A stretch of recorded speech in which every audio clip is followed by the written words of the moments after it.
चतुर्थी का जो व्रत करने वाली होती हैं, जो चतुर्थी का पूजन करने वाली होती हैं, उनके भीतर का एक भाव होता है कि जैसे ही शाम का समय आए चंद्रदेव का पूजन करें। चंद्र जब प्रकट हो जाए, कलश भर लिया, उसके नीचे आखा दाना रख दिया, चावल गेहूं जो भी आप रखते हो पूजन के लिए, ऊपर पात्र आदि रख दिया जलाशय, फिर अपन ने घी का दिया लगाकर पूजन भी कर ली। तो जो चतुर्थी का पूजन करने वाली होती हैं, जो चतुर्थी का नियम व्रत धारण करने वाली होती हैं, बड़ी बड़ी चतुर्थियाँ करती हैं या उसका नियम धारण करती हैं, तो चतुर्थी का जो पूजन करती है वो किस चीज के लिए होता है? केवल संतान, पुत्र, परिवार, हमारा कुटुंब, हम जिस कुल में हैं, हमारा कुल वैभव की ओर बढ़े, संपदा की ओर बढ़े और उसकी आयु बढ़े,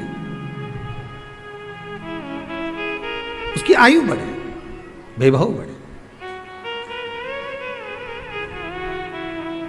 बहुत ध्यान दीजिएगा महाराज, चतुर्थी की पूजन में जो आप आखा दाना रखते हो, गेहूं वगैरह कुछ भी जो भी रखते हो, उसकी बड़ी महत्वता होती है महाराज। यहाँ तक कहा गया है, चतुर्थी की कथा तो आप लोग पढ़ते होंगे, जो लोग पढ़ते हैं उनको मालूम होगा। चतुर्थी की कथा में लिखा है, चौथ माता के व्रत में वर्णन किया गया है कि वो आखा दाना जो रखा जाता है, मान लो कोई जरूरी काम होता है तभी आखा दाना को रखा जाता है, संभाल के रखते हैं कि हम इस काम के लिए जा रहे हैं और हमारा ये कार्य सफल होना चाहिए। तो जिसने चतुर्थी का व्रत करा है, जिसने चंद्रदेव का पूजन करा, चतुर्थी का व्रत करा, वो गणेश जी से विनती करके वहां से 2-4 आखा दाना उठा ले, और जो व्यक्ति का काम अटक रहा है अपने ही घर का, पर दूसरे कुल को नहीं देना, अपने ही कुल के अंतर्गत जो काम अटक रहा है उसकी जेब में, उसके पल्लू में उस चीज़ को रख दिया जाए।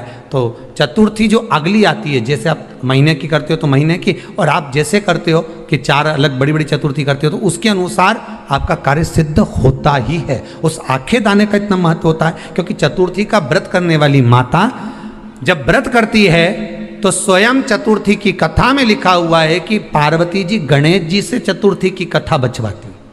चतुर्थी की कथा बाची किसने थी? स्वयं गणेश जी महाराज ने।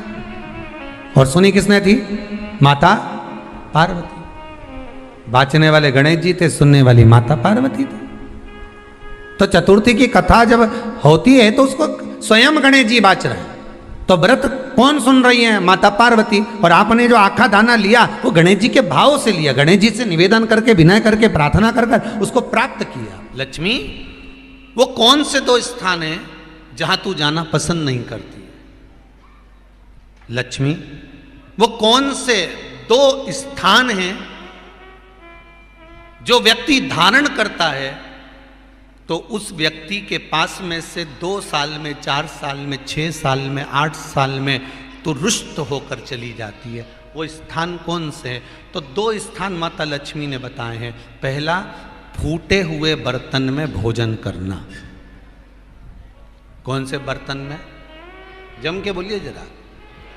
जो टूटा बर्तन होता है, खंडित बर्तन होता है, फूटा हुआ बर्तन होता है, कहीं गिलास की किनोर टूट गई है, कहीं कटोरी की किनोर टूट गई है, कहीं थाली की किनोर टूट गई है, और तुम कहीं प्लेट की किनोर टूट गई है और तुम उसमें भोजन कर रहे हो, तो टूटे हुए बर्तन में भोजन करने वाले के पास में लक्ष्मी छिन्न हो जाती है, उसका भाग्य भी फूटे हुए बर्तन की तरह हो जाता है।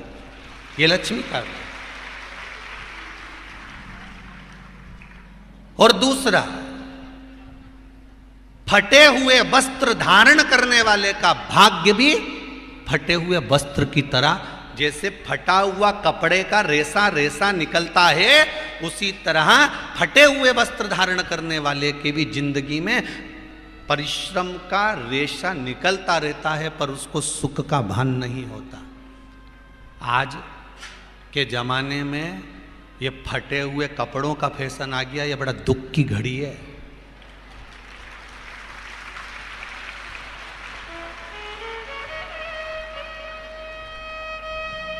ये बड़ी दुख की घड़ी है महाराज, और लोग उसको फैशन समझ रहे हैं। पहले तो कम फटा होता था, पर आज के जमाने में तो इतना इतना फट गया, ऐसा लगता है कि दिवाली का बम चलाने गया था दीपावली पे और बम कपड़ों के बीच में से फट गया। इसलिए वो कपड़े कब पहनेंगे? तो ने अब पहन लिया। शास्त्र कह रहा है, लक्ष्मी कह रही है माता पार्वती को कि 2 जगह पर अगर ये दो क्रम जिस जीव के होते हैं उसके पास में से लक्ष्मी 5 साल में हम कई बार कहते हैं इन बच्चों को नहीं मालूम, इन नवयुवक लड़कों को नहीं मालूम, इन नवयुवक बेटियों को नहीं मालूम कि फटे हुए कपड़े पहनने का फल क्या है। आज नहीं, विवाह कर कर जब जाएगी तो मायके से जब ससुराल जाएगी, तूने कुंवारी अवस्था में तो खूब फटे हुए कपड़े पहन लिया ने, मम्मी मैं तो जीन्स लूंगी न ये लूंगी, तू तो खूब फटे हुए पहन, पर वहां जब जाएगी तब मालूम पड़ेगा कि रोना किसको कहते हैं। आज तो पहन लो, वो उसी में की बात है, कल वाली बात याद कर लो। अभी खाओगे तो कुछ दिन के बाद ब्लड बनेगा, और ब्लड बनेगा तब जाके ये शरीर में दौड़ेगा। आज की आज तुमने रोटी खाई तो क्या आज की आज ब्लड बन गया? जम के तो बोलो रे खरगोन वालों, नहीं बनाना। आज खाया है तो ब्लड 8 दिन में, 4 दिन में, 6 दिन में, 2 दिन में, 5 दिन में, 3 दिन में बनेगा। आज की आज ब्लड नहीं बनेगा। आज खाया तो 2 दिन में ब्लड तैयार होकर तुम्हारे शरीर में दौड़ेगा, शरीर में दौड़ेगा तो तुम्हारा शरीर भी चलेगा। उसी तरह तुमने अगर युवानी अवस्था में, कुंवारी अवस्था में ये फटे हुए कपड़े पहने हैं तो जब तुम्हारी अवस्था बढ़ेगी ना, आज नहीं रोना पड़ रहा। आज के जमाने में तो फैशन है साहब, फैशन है तो आज पहन ले, बाद में रो ले, रो बाद में बैठ। नहीं, ताली बजाने से कुछ नहीं होगा री जीजियो, फालतू की बात है। आज यहां से जाते से ही अपने को एक ही काम करना, जितना फटा हुआ कपड़ा है इनके सबके पोछा लगा दो, बाल्टी में डुबाई डुबाई के। ये ताली बजाने से कुछ नहीं होगा। लोग तो कब से चिल्ला रहे हैं हम सुधरेंगे, जम के तो बोलो। गायत्री परिवार वाले रोज चिल्लाते हम सुधरेंगे, हम बदलेंगे। कब बदलोगे?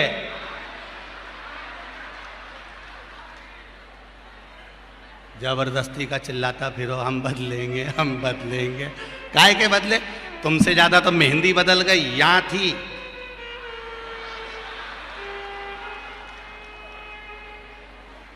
और बची कुची थी तो यहां पहुंच गई। यहां और पूर्णा कथा करने गए हड़पसर में तो वहां पूछ लिया हमने, हड़पसर में जाकर तो हमने पूछा तनु इधर आ बेटा, अब जजमान के घर की छोरी। हमने कहा बेटा ये तूने क्या करा? अरे गुरुजी वो टेटू बनवाया है। हमने कहा कितने का बनवाया? अरे गुरुजी 700 रुपये का। हमने कहा तुम मुंबई पूना वाले फालतू का खर्चा करते हो, 700 रुपये का कहीं गाय को चारा देते तो बेचारी 2-4 दिन तक खाती। अब 700 रुपये का तूने टेटू बनवाया। अरे गुरुजी फैशन चल रहा है। तो हमने कहा बनवाने की जरूरत क्या थी, खुद बना लेती, फ्री में बन जाता।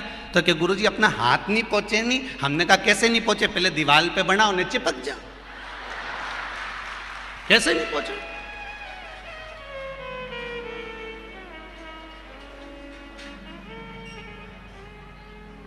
हम सुधरेंगे।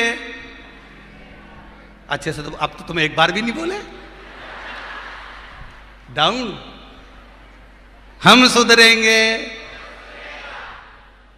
हम बदलेंगे। बस तो फिर आज बिल्कुल